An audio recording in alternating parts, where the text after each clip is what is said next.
안녕하십니까. 취업준비생 여러분. 여러분들의 성공 취업을 응원하는 CDC 취업 캠퍼스의 김현빈입니다. 제가 지난 회부터 특별히 금융권에 취업을 준비하고 있는 많은 취업 준비생들을 위해서 정보를 제공해드리고 강의를 진행을 하고 있는데요. 지난주에는 특별히 우리가 금융이란 무엇인가, 그다음에 금융의 역할들, 그다음에 금융권의 지원 동기들, 사회적 책임, 윤리적인 문제들, 또 그다음에 금융 위기가 옴으로써의 어떤 금융의 역기능적인 면들을 전반적으로 살펴보았습니다. 저희가 자세한 직무 부분도 굉장히 중요하긴 하지만 이런 이제 전반적인 부분을 살펴보는 데는 여러분들 제가 지원 동기에서 한번 말씀을 드렸긴 하지만 우리가 금융권에 지원하는 많은 분들이 금융권이 좀 더 고소득을 보장하고 안정적인 직장이라는 그런 기대감 때문에 많은 분들이 지원을 하시는데, 사실 여러분들 생각을 해보면은 요즘에 금융권이 아니더라도 고소득의 어떤 그런 수입을 보장하는 곳들은 많이 있고요. 그리고 안정적이란 말이 굉장히 많은 분들을 그 매력을 주는 것 같은데, 더 이상 금융권이 안정적인 직장이라고 말씀드리긴 좀 어려운 것 같아요. 그리고 앞으로 어떤 산업 분야나 다 안정적이라는 말을 기대하기는 어렵지 않을까. 그리고 본인이 어떻게 경력을 쌓아감으로써 프로로 나아갈 것인가를 고민해봐야 될 시기가 아닌가 생각을 합니다. 그래서 우리가 좀 더 금융권의 그런 매력적인 부분보다는 좀 더 가치관의 정립이라든가 그런 것들이 필요하고, 그런 것들이 이제 금융권에 지원을 할 때 지원 동기에 자기소개서에 잘 녹아 있기도 하고, 면접을 볼 때 굉장히 효과적인 것이기도 하지만, 그뿐만 아니라 좀 더 나아가서 그러니까 먼 미래에 본인의 커리어를 위해서 굉장히 중요한 부분이기 때문에 이러한 전반적인 금융이 무엇인가에 대해서 한번 살펴보았습니다. 제가 오늘 본격적인 강의를 들어가기 전에 한 가지 좀 재밌는 일화를 말씀을 드리고 싶은데, 제가 얼마 전에 취업 관련해서 금융권 특별히 준비하는 학생들을 위해서 강의를 나갔었는데, 이제 학생들하고 대면하면서 강의를 진행하고 강의가 다 끝난 다음에 이제 여러 가지 질문을 받았었어요. 근데 한 가지 굉장히 재밌는 질문이, 한 여학생이 와서 금융권 특별히 은행을 준비하고 있는데, 그 여학생의 질문 내용이 앞으로 뭐 인터넷 전문 은행도 생기고 이렇게 하다 보면 은행이 10년 이내에 없어진다고 하는데 본인이 은행을 준비해도 되는 것인지 굉장히 불안하다라는 말을 하더라고요. 그래서 제가 그럼 은행이 아니면 어디가 10년 이내에 괜찮을 것 같으냐라고 한번 질문을 다시 던지긴 했는데, 우리가 10년 이내 미래에 대한 불안감들이 요즘에 무슨 뭐 제4차 산업혁명이나 뭐 AI다 해가지고 많은 부분들이 여러분들 취업에 있어서 가뜩이나 자리도 많지 않은데 앞으로의 본인들의 장래를 준비하는 데 있어서 두려움으로 다가오고 혼란스러움을 가중시키는 것 같아요. 이거는 뭐 새로운 신입뿐만 아니라 경력으로 계신 분들도 마찬가지일 것 같은데, 우리가 앞으로 10년 이내에 은행뿐만 아니라 다른 산업 분야도 그런 부분에 있어서는 자유롭지 못할 것 같고요. 그리고 그러니까 지금 좀 더 미래지향적이고 인기 있는 직종들도 옛날에 지금 거기서 근무하시는 분들이 처음부터 거기를 준비하셔서 근무했던 분들보다는 현재 있는 일들을 열심히 하시다가 본인들이 좀 더 그곳에서 미래를 볼 수도 있고 어떤 그런 전망을 예측하면서 준비하시고 하는 분들이 다음 커리어를 위해서 준비하시다 이렇게 오신 분들이 많고, 저 또한 또 예전에는 다른 일을 했지만 그 경력을 바탕으로 지금의 일을 한 것 같습니다. 그래서 어떻게 보면 지구가 끝난다고 해도 사과나무 한 그루를 심는 마음으로 지금 일에 열중하시는 게 중요한 게 아닌가 생각을 합니다. 자, 그러면은 본격적인 강의를 들어가도록 하겠습니다. 자, 오늘 강의의 전반적인 내용은요, 금융기관의 종류, 어떤 금융기관이 있는가 하고, 그 중에서 이제 은행이라든가 증권회사, 지난번에도 보긴 했지만, 은행에 대해서 좀 더 자세히 살펴보도록 하고요. 그리고 2017년에 특히 이제 금융공기업의 채용 공고가 떴었는데, 몇 군데 살펴보도록 하고요. 그다음에 은행의 역할, 그다음에 이제 NCS, 이제 은행의 역할 중에서 NCS 기반으로 몇 가지 연결되어 있는 직무 간단히 한번 살펴보도록 하고요. 그다음에 증권회사란 과연 무엇인가? 그다음에 증권회사를 얘기할 때는 이제 최근에 그 하는 역할에 관련돼서 자본시장 통합법을 한번 꼭 봐야 될 것 같아요. 그리고 이제 그 증권사 전체적으로 한국의 국내에 있는 증권사에는 어디가 있는가를 한번 살펴보도록 하겠습니다. 자, 금융기관의 종류, 지난번에 제가 간단히 말씀드리긴 했었는데 그때는 이제 그 네 가지 은행, 증권회사, 자산운용사, 보험사를 말씀드렸는데요. 마찬가지지만 이제 제가 더 추가를 하긴 은행, 증권회사, 자산운용사, 보험사, 금융공기업들이 있고요. 그다음에 기타 금융기관, 뭐 상호금융기관, 서민금융, 새마을금고나 그런 상호 신용협동조합 같은 서민금융기관이 있고, 그다음에 비은행 금융기관이 있습니다. 우체국에서 여러분들 보시면 우체국의 그 우편 업무뿐만 아니라 금융기관의 역할을 하고 있는 걸로 가서 보실 수 있는데 그것이 그 은행이 아닌 비은행 금융기관으로서 간주하고 있습니다. 제가 금융기관의 종류에 대해서 전체적으로 말씀을 드렸는데 금융기관의 종류에 대해서 이제 그 다음 말씀드리기 전에 한 가지 이제 말씀을 드리고 싶은 게 여러분들 이제 최근에 그 공채 시즌이나 그래서 이제 기업들 지원을 하실 때 자기소개서, 특히 요즘 이제 최근에 자기소개서에 대한 부분이 굉장히 중요성이 높아지고 있는데요. 제가 자기소개서에 대해서 좀 미리 한 가지 꼭 말씀을 드리고 싶은 게 자기소개서를 쓰실 때 각 그 은행들 가서 이제 보통 인재상을 확인하시는 경우가 많은 것 같아요. 근데 인재상을 보면은 대부분 중요한 부분에 있어서 이제 그런 그 화려한 이야기들이 많이 쓰여 있는데 제가 말씀드렸지만 금융기관에 있어서는 어떤 사회적 책임이나 윤리성이라든가 그런 부분이 상당히 중요한 부분을 차지하고 있습니다. 그래서 제가 최근에 그 은행들 가서 사이트를 보면은 그 여러 가지 좋은 말로 뭐 이렇게 다른 표현으로 쓰긴 했지만 그런 어떤 윤리적인 부분에 대해서 굉장히 강조한 그런 분위기를 많이 느낄 수 있었습니다. 그래서 그 쓰실 때 그런 부분과 본인의 가치관 정립 부분과 그리고 사례를 쓰실 때는 좀 그 화려한 언어나 그런 미사여구를 나열하시는 것보다는 본인이 하셨던 업무를 구체적으로 그리고 수치화하셔서 나타낼 수 있는 부분들이 특히 금융기관은 전에도 말씀드렸지만 숫자에 관련된 부분을 무시할 수가 없기 때문에 그런 정확한 본인의 성향 같은 것을 좀 어필하시는 것이 효과적이 아닐까 생각이 듭니다. 많은 취업 컨설턴트들이 이제 말씀을 하실 텐데 자기소개서가 자기소개서 자체로 중요한 것이 아니라 자기소개서를 기반으로 면접을 보게 되는데 자기소개서에 있었던 내용 자체가 면접을 볼 때 조금 이렇게 내용이 부족하거나 아니면은 그 기반으로 물어보는 내용들을 정확하게 답변하지 못했을 때 면접에서 좋은 점수를 얻기 어렵기 때문에 그런 부분에 있어서는 좀 미리 숙지하시고 자기소개서에서 쓰신 부분을 잘 면접에 연결시킬 수 있도록 하는 것이 굉장히 중요합니다. 그래서 제가 아까 말씀을 드렸지만 특별히 그런 금융기관에 대해서 안정된 보장이라든가 안정된 어떤 수입이라든가 그다음에 금융기관은 오래 다닐 수 있고 좀 약간 다른 데에 비해서 어떤 그런 보장이라든가 그런 부분이 잘 돼 있다라는 거에 대해서 그런 쪽에 비중을 두시고 하는 것들이 은연중에 자기소개서나 면접 중에 나타날 수가 있기 때문에 여러분들이 아까 초기에 제가 강조했던 금융기관에 있어서의 사회적 책임들이 어떤 부분인가를 미리 좀 알고 가시는 것이 면접에서 좋은 점수를 얻는 데 있어서 효과적일 거라고 생각을 합니다. 자, 은행이란 과연 무엇일까요? 은행은 그러니까 정의를 내리기로는 저축자의 예금을 맡는 한편 대부, 어음 할인 및 증권의 인수 등을 업무로 하는 대표적 금융기관이라고 말할 수 있습니다. 여러분들 거리에 나가 보시면 아마 가장 쉽게 보실 수 있는 게 은행들의 지정 간판이 아닌가 싶습니다. 시중 은행들을 보실 수 있는데요. 예, 대표적인 금융기관으로 볼 수 있고요.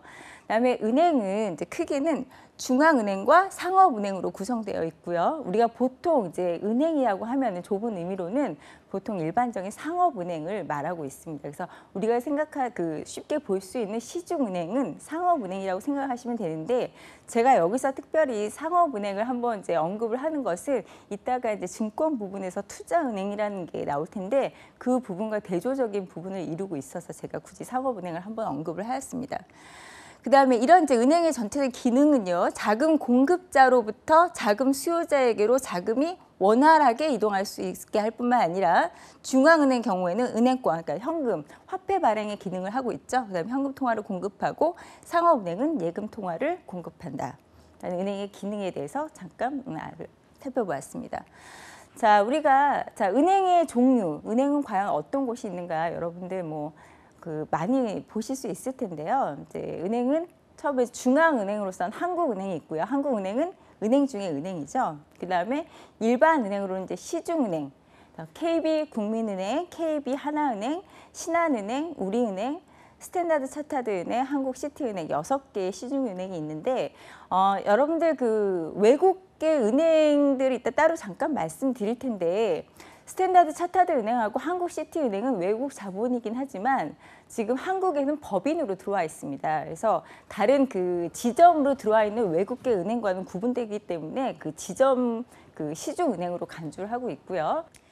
네, 지방은행으로는 BNK그룹의 경남은행과 부산은행, 그다음에 DGB그룹의 대구은행, 그다음에 JB그룹의 전북은행과 광주은행, 그다음에 신한금융 계열의 제주은행 6개의 지방은행이 있습니다.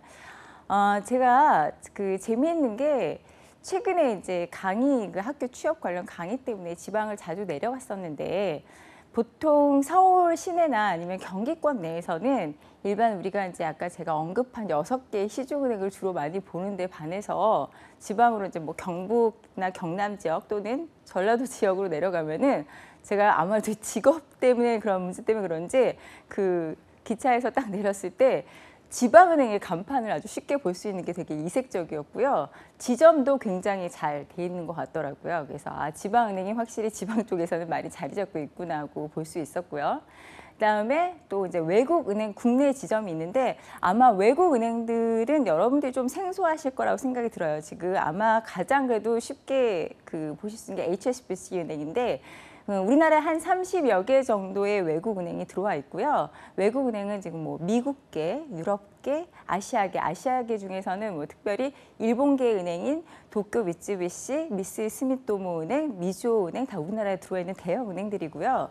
최근에 이제 그 주목할 만한 것은 차이나뱅크, 그러니까 중국은행, 그다음에 중국공상은행, 중국건설은행, 중국광대은행, 중국농업은행까지 중국은행이 많이 들어와 있고 굉장히 영업도 확장세를 갖고 있습니다. 근데 이제 이러한 외국계 은행들은 여러분들이 아무래도 우리가 일반적으로 할 수 있는 그런 개인 금융 영업을 하는 것이 아니라 대부분 기업 상대로 하기 때문에 아무래도 좀 여러분들에게 노출되는 것이 많지는 않아서 여러분들이 좀 약간 생소한 부분이 있을 것 같습니다. 그다음에 이제 특수은행으로는 한국산업은행, 수출입은행, 농협은행, 수협은행, 기업은행이 있는데요. 여기는 모두가 다 공기업이기 때문에 여러분들 이제 NCS 기반으로 일부 채용을 하고 있고요. 제가 이따가 이제 그 채용 공고를 일부 보여드리긴 할 겁니다. 근데 이러한 특수은행은 특수은행이라는 그 단어에 맞게 약간 특수한 목적을 갖고 있는데 산업은행 같은 곳은 기업을 굉장히 지원하고 있고 수출입은행 같은 경우는 특별히 수출입 업무에 관해서 굉장히 전문성을 갖고 있습니다. 그리고 이제 기업은행 같은 곳은 중소기업을 전문으로 지원하는 은행이기 때문에 새로이 어떤 사업을 하시는 분이나 소규모의 그 중소기업을 운영하시는 분들에게는 많은 혜택을 주고 있는 은행이기도 합니다. 자, 최근에 그 상반기에 그 금융공기업 특히 산업은행이라든가 기업은행, 농협 등의 채용 공고가 났었는데 제가 보니까 이제 그 한국은행 같은 곳은 경력직도 채용을 했었고 이제 전문직으로서 완전히 뭔가 특별한 그 공부를 좀 더 하신 부분들 그런 분들을 좀 채용하는 부분도 있었고요. 제가 좀 인상적으로 봤던 것은 최근에는 그 특성화고 졸업 예정자들을 많이 채용하는 것을 볼 수 있었습니다. 그래서 한번 들어가서 그 한국은행 그 채용 공고를 한번 참고하시면은 은행권을 준비하는 데 있어서 도움이 되시라고 생각을 합니다. 자, 또 그 외의 은행의 종류로는요, 최근에 이제 영업을 4월 초에 개시한 K뱅크, 카카오뱅크 인터넷 전문 뱅크가 있는데 제가 아까 여기 오는데 그 버스에 커다란 광고로 K뱅크가 광고를 하고 있더라고요. 예, 굉장히 인상적이었고요. 아마 이러한 그 K뱅크나 카카오뱅크가 많은 은행에 있어서 좀 더 위협적인 존재가 되기도 하겠지만 앞으로의 확실한 그 뭔가의 흐름이나 그런 것들을 바꿀 것이면 틀림이 없을 것이라고 생각합니다. 채용에 있어서도 좀 달라질 거라고 예상을 하긴 하는데 아무래도 인터넷 전문 뱅크인 만큼 이쪽에 있어서는 이제 다른 그 은행에 비해서 IT 전문가들이 많이 필요하지 않을까 생각을 합니다. 그다음에 제가 아까 말씀드렸던 특수은행하고 비은행 금융기관으로는 이제 그 우정사업, 미래창조과학부 우정사업본부 즉 우체국이 있습니다. 네, 제가 특별히 그 외국은행 국내 지점에 대해서 몇 가지 더 말씀을 드리고 싶은데요. 이제 국내 은행들 같은 경우는 여러 가지 그 서류라든가 입사의 절차가 이제 소위 정해진 틀이 있고 좀 까다로운 반면에 외국계 은행 같은 경우는 사람을 많이 뽑지는 않는데 그 이제 일부 포지션에 있어서 경력 사원을 채용하지 못하는 경우에 신입을 뽑는 경우들이 간혹 있습니다. 그리고 특히 이제 뭐 결제 업무라든가 그런 경우에는 특별히 여러분들이 부담스러워하는 뭐랄까 학력 문제라든가 그런 것들에 대해서 오히려 외국계 은행들이 좀 더 열려 있는 경우가 많이 있고요. 그 외국계 은행들 같은 경우에는 오히려 외국어가 능통하면은 다른 부분에 있어서 그러니까 이제 업무에 대한 부분만 조금 숙지하고 외국어가 능통하면은 오히려 다른 부분들을 많이 보지 않고 열려 있는 채용을 하기도 합니다. 그래서 이런 부분에 대해서는 여러분들이 조금 더 관심 있게 보셨으면 좋겠는데 우리나라에 들어와 있는 그 외국계 국내 지점으로는요. 제가 유럽계, 미국계, 아시아계에 있다고 말씀드렸지만 좀 더 자세히 말씀을 드리면 유럽계로는 지금 우리나라에 들어와 있는 게 그 프랑스계인 크레딧 아글리콜, 그다음에 BNP 파리바 은행, 그다음에 그 속젠은행, 그다음에 그 네덜란드계인 ING 은행, 그다음에 RBS 은행이라고 영국계 이제 HSBC 은행이 들어와 있었는데 최근 RBS 은행은 그 철수를 했습니다. 그다음에 영국계 은행으로는 바클레이즈 은행도 있고요. 그다음에 미국계로는 여러분들이 많이 아시는 이제 BOA, 뱅크 오브 아메리카 은행이 있고 우리나라에 들어와 있는 은행 중에서는 JP 모건, 체이스 맨하탄 은행이 있습니다. 그다음에 이제 최근에 아시아계가 굉장히 많이 선전을 하고 있는데 아시아계가 생각보다 되게 많은 은행이 우리나라에 들어와 있어요. 그래서 뭐 파키스탄 은행도 들어와 있고 그다음에 뭐 카타르 은행도 들어와 있고 여러 가지 은행들이 들어와 있는데 얼마 전까지는 일본계 은행 이제 3대 그 빅 메이저인 미주오 코퍼레이트 은행, 그다음에 도쿄 미쓰비시 은행, 미쓰이 스미토모 은행들이 들어와서 굉장히 큰 확장세를 폈었고 실제로 인원도 굉장히 다른 은행들 지점에 비해서 많은 편입니다. 그런데 반해서 이제 최근에는 중국계인 중국 차이나 은행, 중국은행, 그다음에 중국 공상은행, 그다음에 중국 건설은행, 그다음에 그 농업은행, 중국 광대은행들이 이제 최근에 들어오거나 굉장히 확장세를 펴서 굉장히 많이 인원을 뽑고 있기도 하고 한국 내에서 영업망을 확장하고 있습니다. 그래서 대부분 외국계 은행이 서울에만 지점을 보유하고 있는데 중국계 은행 일부는 부산에도 지점을 보유하고 있습니다. 그래서 여러분들이 조금 그 은행이 특히 여학생분들 같은 경우는 뭐 결제 업무라든가 회계 업무 같은 경우 꼼꼼하게 하는 경우가 많아서 이런 경우에는 좀 더 외국계 은행이나 외국계 증권사를 알아보시는 것도 하나의 좋은 방법이 아닐까 생각을 합니다. 아까 제가 말씀드렸던 그 특수은행 중에서 KDB 산업은행이 채용 공고가 이제 상반기에 떴었는데요. 여기도 이제 일반 직원 그 특정직 그 5급을 채용을 하고 있었고 수행 직무는 텔러, 외환, 기업의 여신, 영업 지원, 비서, 업무 지원 등이 있었는데 여기도 그 특성화고를 채용을 하고 있더라고요. 한번 참고하시면 좋을 것 같습니다. 그다음에 채용 공고 여기가 2017년도 상반기에 아마 그 공기업들은 하반기에도 계속해서 그 채용이 있을 걸로 예상되고 아마 상반기에는 대졸자 그 채용은 많지는 않았었는데 하반기에는 대졸자 채용이 어느 정도 있지 않을까 예상을 하고 있습니다. 최근 그 금융 공기업들의 그 이제 2017년부터는 제가 NCS를 자꾸 말씀드리는 게 모든 공기업들이 일부 NCS를 채용에 그 NCS를 도입을 하거나 채용에 NCS에 대해서 전면 도입을 하는 것들이 시행이 되기 때문에 NCS 기반의 그런 채용의 방식이 어떻게 되는지 여러분들이 좀 숙지할 필요가 있습니다. 그래서 수출입은행을 보면 아까 제가 간단하게 여기를 그 말씀을 드렸는데요.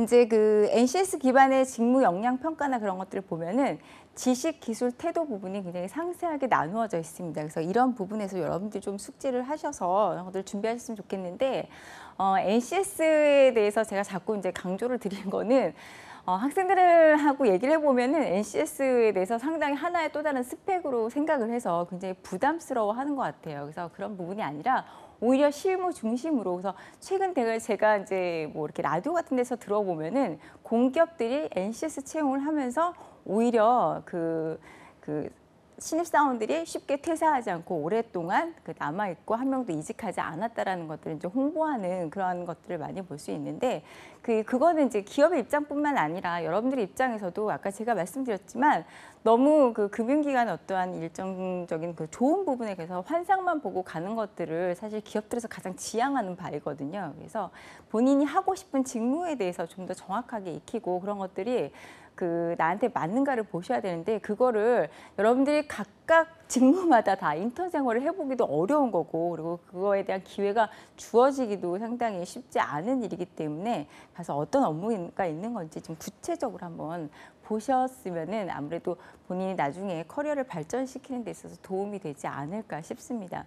제가 한 가지 채용에 대해서 좀 일화를 말씀을 드리고 싶은데 이제 외국계 은행, 이제 우리나라에 들어와 있는 외국계 은행들이요, 뭐 많은 사람들을 대부분은 경력으로 채용을 합니다. 그런데 이제 한두 명씩 신입으로 채용을 하는 경우들이 있는데 많지는 않지만 그런 경우 이제 본인께서 얼만큼 더 그런 것들을 적극적으로 서치하고 그런 것들을 찾아서 포지션을 좀 알아내느냐도 굉장히 중요한 건데 최근에 어떤 한 은행에서 외국계 은행에서 마케팅을 할 만한 사원을 처음으로 신입을 한번 채용을 한 사례가 있었어요. 그래서 그것을 실제 인터뷰를 하신 분이 저한테 이제 말씀해 주셨는데 너무나 많은 좋은 후배들이 이제 지원을 했었고 근데 이력서들이 하나같이 다 화려하고 여러분들이 소위 말하는 하이 고스펙자더라. 그래서 뭐 몇 개 국어가 가능하고 뭐 자격증 몇 개가 있고 그래가지고 나중에 이제 이력서를 다 받고 최종 후보로서 한 몇 명이 남았었는데 그 중에 막 진짜 3개 국어가 능통하고 4개 국어가 능통한 그런 이제 화려한 스펙의 지원자들이 후보로서 마지막 인터뷰를 하는데 이분이 본인이 별도로 그렇게 막 체크할 게 없을 것 같아서 이제 아무래도 소양 부분이라든가 마케팅하는 부분에 있어서는 어떤 대인 관계라든가 인성 관계가 중요하기 때문에 그냥 이렇게 아주 심각한 건 아니고 최근에 읽은 책에 대해서 좀 얘기를 해달라라고 했더니 놀랍게도 이 최종 면접에 들어온 고스펙자들, 외국어에 능통하고 자격증도 많이 갖고 있는 분들이 최근 1년 동안 읽은 책이 하나도 없었다라는 그런 걸 저한테 얘기를 해주신 적이 있어요. 그래서 면접관으로 참여하신 분이 굉장히 놀랍더라. 그래서 물론 금융의 자격증도 중요하고 그런 여러 가지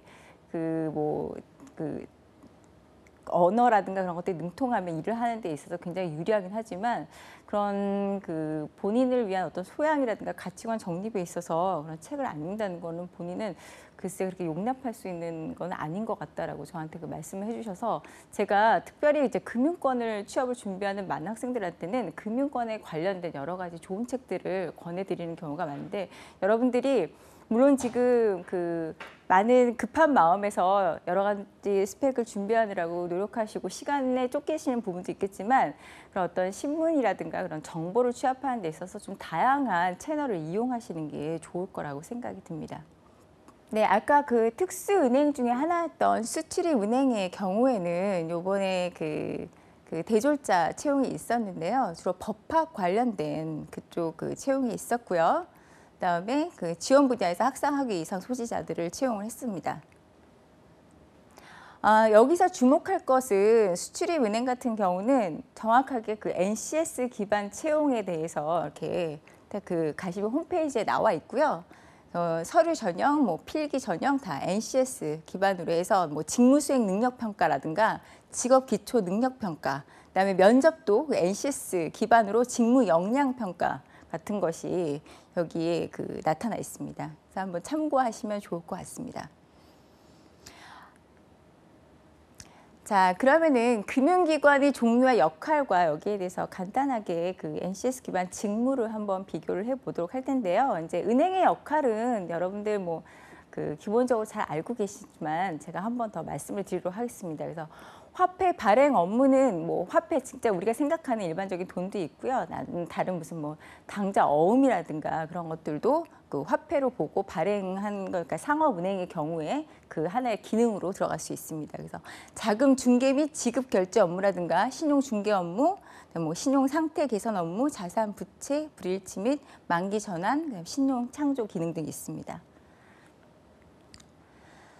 자, 그다음에 은행의 역할 중에서 이제 제가 대표적인 역할, 예금의 수입, 우리가 수신 업무, 이것이 바로 이제 우리가 생각하는 우리가 가서 은행 가가지고 적금을 들면 그것들이 수신 업무라고 하죠. 그리고 수입된 예금을 재원으로 해서 자원에 공급을 하는 여신 업무인데 이제 우리가 은행으로부터 대출을 받는 거, 이거는 기업 부분도 있고 개인 부분도 있습니다. 그래서 개인 대출도 있고 뭐 주택, 모기지 대출이라든가 학자금 대출이라든가 그런 거 대출들이 있고요. 그다음에 기업이 이제 어떤 그런 자원을 약간 자금을 받는 기업 대출 부분이 있습니다.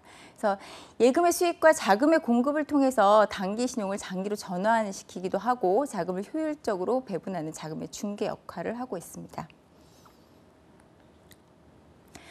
자, 제가 은행의 직무에 관련해서 조금 NCS 홈페이지를 보면서 여러분들한테 설명을 드릴 텐데요. 제가 지난번에도 말씀드렸듯이 NCS 사이트에 들어가시면 NCS 및 학습 모듈 검색이 있는데 거기에 직무에 대한 설명이 그래도 비교적 가장 상세하게 나와 있는 편이에요. 그래서 여러분들 자기소개서를 쓰실 때라든가 면접을 보실 때 직무에 대한 이해를 좀 미리 숙지하고 가셔야 할 때 제가 보기에는 가장 이용하기 좋은 방법이 아닌가 생각을 합니다. 그래서 은행의 기능 중에서 일부 제가 NCS 사이트에서 직무를 설명을 드리도록 하겠습니다. 보시면 아시겠지만 여기서 분야별 검색으로 들어가시면 이제 금융보험 사이트가, 금융보험 파트가 있고요. 이제 금융보험 파트에서 이제 금융에서 금융영업이라는 부분이 있는데 여기서 이제 금융에서 금융영업이 이제 뭐 여러 가지 창구 사무도 있고 기업 영업도 있고 이제 PB 영업도 있고 카드 영업 여러 가지 있습니다. 근데 제가 아까 예금 수신과 여신 부분을 말씀드렸는데 이 창구 사무 중에서 창구에서도 예금 상품 세일즈라고 하는 수신에 대한 세일즈가 이루어지게 되고요. 그다음에 개인 대출 세일즈하는 수신 업무 관련해서 이게 여신 관련해서 이제 대출을 세일즈하는 여신 업무를 창구에서 수행을 하고 있습니다. 그래서 창구에서 이렇게 이루어지는 영업이 있고요. 은행의 경우에는 이제 또 제가 지난번에 말씀을 드렸는데 RM이라든가 해서 기업 영업을 하는 분들이 나가서 직접 기업에서 영업을 하는 경우가 있는데 우리가 예금이라든가 대출이라든가 그런 것들을 생각할 때 개인만 생각하는 경우가 많은데 기업들도 이런 부분이 상당히 많이 이루어지고 있고 관련해서 은행들의 마케팅 담당자들이 열심히 뛰고 있습니다. 자, 그리고 아까 이제 제가 말씀드린 예금에서 수신이라든가 여신 부분에 있어서 이제 그런 것들을 세일즈하기 전에 상품을 만들어야 되겠죠. 그래서 금융기관들은 특히 이제 뭐 은행이나 증권사 다 이 상품 부서들이 있어서 상품을 기획하고 설계하고 만드는데 여기서 보시면 알겠지만 금융상품 개발에서 여신 상품을 기획하고 여신 상품 설계, 즉 대출에 대해서 상품을 만드는 것이고요. 그다음에 수신 상품 기획, 수신 상품 설계라는 거는 이제 예금 상품, 뭐 예적금 관련해서 상품을 만드는 것인데 여기서 이제 하나 볼 것은 우리가 이런 상품을 만드는 데 있어서 다 전산이 지원이 되고 있고요. 그다음에 이제 컴플라이언스 제가 말씀드린 준법 감시 그런 부분도 상당히 중요한 부분으로 여기서 함께 참여를 하고 있습니다. 자, 그러면은 그 다음에 이제 지금까지 그 은행에 대해서 살펴보았고요. 다음에 이제 증권회사에 대해서 말씀을 드릴 텐데요. 증권회사란 이제 주식이나 채권과 같은 유가증권을 발행하거나 사고 파는 일을 전문으로 하는 회사로 정의를 내리고 있고요. 그다음에 기획재정부 장관의 허가를 얻어서 증권거래소에 등록을 마쳐서 설립이 됩니다. 그다음에 증권회사는 기업의 주식을 사고 파는 일을 담당하는데 투자자로부터 부탁받은 증권을 대신 사주거나 팔아주고 수수료를 받는다.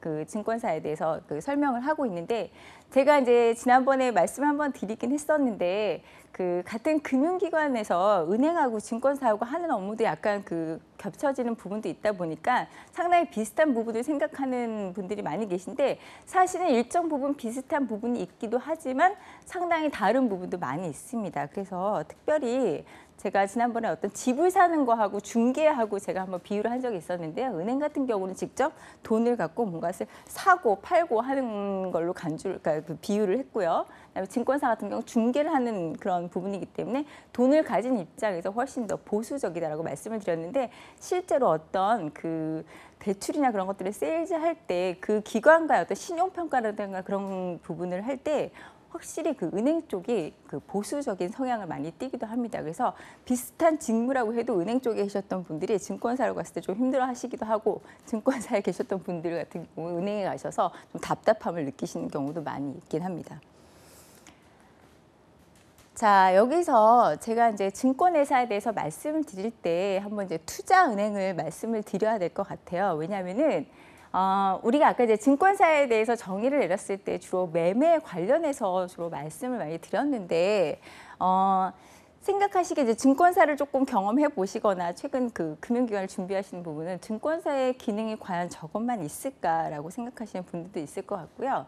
이제 제가 특별히 이제 금융기관을 준비하는 데 있어서 자격증을 좀 더 이제 많이 갖고 계시고 그런 쪽에 준비를 많이 하셔서 조금 그런 것들을 많이 알고 계신 분들의 경우 어떤 쪽을 지원하고 싶으냐라고 여쭤보면은 주로 뭐 투자은행을 지원한다거나 사모펀드에 지원하고 싶다라는 말씀들을 많이 하세요. 그래서 투자은행이 과연 어떤 것인가, 아까 제가 상업은행을 말씀을 드렸는데, 자, 투자은행이라는 것은 자금을 필요로 하는 기업들과 투자 주체를 연결시켜주는 역할을 주로 하는 회사로서 기업들이 자금을 조달하기 위해서 증권을 발행할 때 중개 역할을 하고, 일반 은행과 달리 예금은 받지 않지만 차입 또는 증권 발행 등을 통해서 자금을 조달하는 것을 우리가 투자은행이라고 합니다. 그러면은 일반적인 증권사하고는 어떻게 구분이 되냐면은, 증권사는 증권 시장과 투자자 사이에서 증권을 매매시키는 업무를 영위하는 주식회사를 말합니다. 지금 우리가 알고 있는 일반적인 증권회사들은 사실 종합 그 증권사로서 투자은행의 업무를 같이 겸하고 있습니다. 그래서 우리나라에 과연 투자은행이 있나라고 생각하시는데, 그 외국계 증권사들은 대부분 투자은행이라고 생각을 하시는데 반해서 그러니까 국내 증권사들은 그 업무가 한정되어 있는 게 아닌가 생각하는데, 제가 이제 조금 있다가 설명드릴 그 자금통합법 때문에 이후로는 지금 그 국내에 있는 많은 증권사들이 투자은행 업무, 그러니까 기업금융 업무라든가 M&A 업무라든가 그런 부분의 역할들을 많이 같이 담당을 하고 있습니다. 자, 자본시장 통합법에 대해서 여러분들께 한번 말씀을 드려야 될 것 같은데요. 자본시장 통합법이라는 것은 2009년 2월 4일부터 시행된 그 자본시장 통합법을 통해서 우리나라가 이제 금융산업의 선진화와 경쟁력을 제고를 위해서 미국식 투자은행을 모델로 규제 완화와 선진금융제도의 도입을 추구한 것이 자본시장 통합법입니다. 그래서 자본시장 통합법의 주요 골자는 은행과 보험사를 제외한 증권사, 자산운용사, 선물회사, 종금회사, 신탁회사 등 그 자본시장 관련업을 하나의 업종으로 통합해서 대형 투자 업무를 할 수 있는 금융그룹의 설립을 허락하는 법적 제도입니다.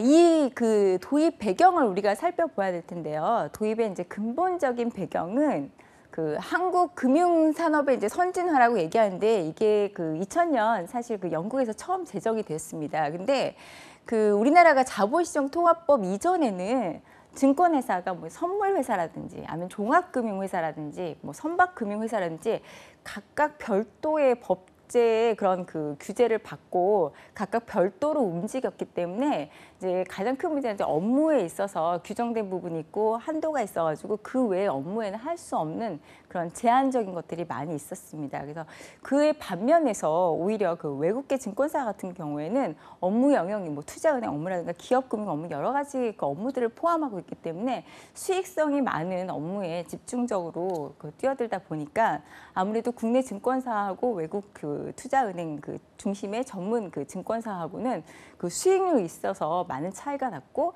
아무래도 경쟁력에 있어서 많은 한계점이 있다 보니까 어려움을 겪고 거기에서 이제 한계점을 많이 느껴서 우리가 좀 더 외국 증권사나 그런 데에 있어서 경쟁력을 갖추고 앞으로 좀 더 선진 금융으로 갈 수 있는 기반을 마련하자라는 취지에서 이러한 자본시장 통합법이 도입이 되었습니다. 자, 그래서 이제 그 NCS에 대한 직무 분류를 한번 좀 보아드려야 될 것 같아요. 증권 관련해서 이제 앞으로도 그 증권사의 업무들이 많기 때문에 그런 부분에 대해서 많이 알려드리긴 하겠지만, 그 이제 우리가 그 아까 제가 말씀드린 증권사 처음에 그 자본시장 통합법 이전에 증권사가 하는 증권사의 고유 업무는 주로 중개업에 많이 한정이 돼 있었고요. 우리가 소위 이제 브로커리지라고 많이 말을 하는데, 그래서 이제 증권 거래 업무를 하는데 여기서 그 증권 거래 고객 마케팅을 한다든가 뭐 투자 상담을 한다든가 해서 중간 그 거래를 연결해 주는 그런 역할을 많이 했었습니다. 그래서 중개업에 한정돼 있던 그런 그 한계가 있었고요. 여기서 그 증권 외환 부분에 있어서 이러한 무슨 외환 파생 업무라든가 무역 금융 업무 부분은 은행하고도 많이 겹쳐지는 업무이기도 합니다. 자, 제가 그 증권사 리스트를 좀 간단히 여기 그 적어 왔는데, 국내 이제 증권사로는 IBK 투자증권, 유안타증권, 현대증권, 미래에셋대우 여기 나와 있는데, 유안타증권은요, 그 외국 자본의 그 외국계 그 증권입니다. 동양증권을 인수한 대만 쪽의 자본인데요. 제가 아까 그 국내 그 시중은행으로 간주하고 있는 한국시티은행하고 스탠다드 차타드 은행처럼 여기도 그 한국 법인이기 때문에 국내 일반 증권사로 간주하고 있습니다. 그래서 현대증권, 미래에셋대우, 삼성증권, 한국투자증권, NH증권, 교보증권 뭐 여러 가지 있고요. 그다음에 SK 대신, 하나투자증권, 하나금융투자, 신한금융투자. 여기서 보시면 아실 수 있겠지만 그 많은 그 증권사들이 은행도 같이 소유하고 있는 금융 지주사의 그 내에서의 은행도 소유하고 있고 증권사도 소유하고 있는 곳들이 많이 있습니다. 그래서 그런 것들을 한번 살펴보시고 그 은행에 들어가시면 직접 그 금융 지주하고 연결된 사이트가 다 연결돼 있기 때문에 한번 보시고 계열사들을 한번 보시면은 좀 더 그 금융기관에 있어서 폭넓게 그 금융 각각의 지주들이 어떠한 금융기관을 소유하고 있는지 좀 구체적으로 보실 수 있을 것 같습니다. 여기서 제가 한 가지 여러분께 질문을 드리고 싶은데, 여러분들 여기 나와 있는 이 숫자가 뭐를 말할까요? 여기 뭐 IBK 투자증권 같은 경우 068, 209, 218 이렇게 다 나와 있는데 이게 무엇을 말할까요? 네, 이 번호는요, 그 금융결제원에서 각 금융기관에 부여하는 고유 번호입니다. 그래서 이거는 그 증권사들뿐만 아니라 각각의 그 은행들이라든가 다른 금융기관도 고유의 번호를 갖고 있고요. 나중에 금융공기업에 대해서 좀 더 자세히 알아볼 때 저희가 금융결제원에 대해서도 한번 얘기를 해보도록 하겠습니다. 국내에 증권사들이 이렇게 이제 보시는 바와 같이 많긴 하지만 최근에 증권사들도 그렇게 채용이 많은 편은 아니고요. 대신에 그 증권사들도 직무에 관련돼서 경력직을 뽑거나 아니면은 직무에 그 바로 투입할 수 있는 전문 지식을 갖고 있는 사람들을 중심으로 채용을 많이 하고 있기 때문에 여러분들이 관련해서 직무들을 좀 많이 익히실 수 있도록 하셨으면 좋겠고요.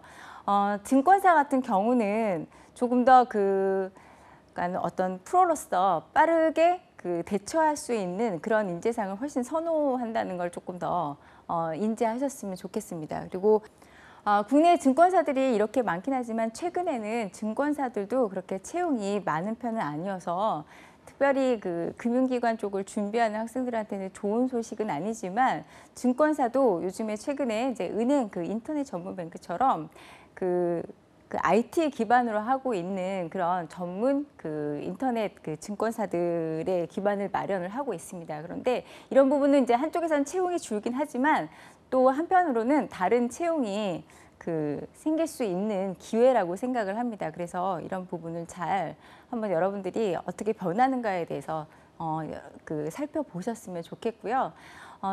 은행이든 자산운용사든 증권사든 여러 가지 직무에 있어서 보통 나는 그 좀 성격이 그 활발하기 때문에 은행은 맞지 않다든가 아니면 나는 좀 꼼꼼하기 때문에 은행은 잘 맞다든가 하는 그런 생각들을 많이 갖고 계신데 직무마다 어느 정도 차이가 있습니다. 그래서 꼭 은행이기 때문에 이러한 성격만 맞다 아니면 증권사이기 때문에 이러한 성격만 맞다 그런 건 아니기 때문에요. 본인들이 금융에 대해서 내가 가고 싶은 분야가 이런 분야다라고 하면은 분명히 맞는 직무들이 있기 때문에 그러한 부분은 자기가 그 찾아서 하는 노력이 필요하다고 생각을 합니다. 제가 많이 좀 안타까운 것은 금융 공기업의 경우에는 2017년 상반기에 그래도 간간히 그 채용이 있었는데 가뜩이나 일자리가 많지 않아서 취업 준비생들이 상십을 하고 있는 가운데 상반기 시중은행들이 그 공채라고 하는 부분이 많이 시행되고 있지 않았습니다. 그래서 아마 하반기에 좀 더 그 대졸 공채라든가 그런 부분이 있을 예정이지만 아마 그 숫자도 그렇게 많지 않을 것 같아서 그 취업 준비생 그 준비하는 학생들에게 있어서 어려움이 많을 것으로 예상이 되는데 그런 부분에 있어서 조금 상심하거나 그러시지 말고 본인의 그런 그 열심히 가치관과 금융에 대한 열정을 갖고 준비하시는 것이 제가 보기에는 중요할 것이라고 생각하고요. 본인만의 금융을 특별히 지원하는 스토리를 좀 갖고 계시면은 아무래도 도움이 되지 않을까 생각이 됩니다. 금융 부분에 있어서 오늘 여러 가지 이제 그 은행과 증권사에 대해서 말씀을 간단히 드렸는데요. 그쪽이 다음번에는 그런 이제 각각의 직무와 기능들에 대해서 좀 더 상세히 알아보도록 하고요. 추후에 자산운용사라든가 아니면 보험사, 금융공기업에 대해서도 좀 더 면밀히 살펴보도록 하겠습니다. 학생들이 많은 질문들이 있는데 그것을 제가 다 소화하기는 좀 어려운 방송 중에 소화하기 어려운 부분이 있어서 제가 여기 그 CDC 취업 그 네이버에 카페에 쳐보시면은 여기 부분에서 들어오셔서 질문을 하시면 저희가 성심껏 그때그때 필요한 질문에 답변을 해드리고 있습니다. 그래서 궁금하신 부분이나 도움이 필요하신 부분 있으면 언제든지 방문하셔서 그 질문 올려주시면 감사하겠습니다. 여러분들 다음번에는 좀 더 많은 정보와 많은 그 내용을 가지고 여러분들을 찾아뵙도록 하겠습니다. 여러분 감사합니다.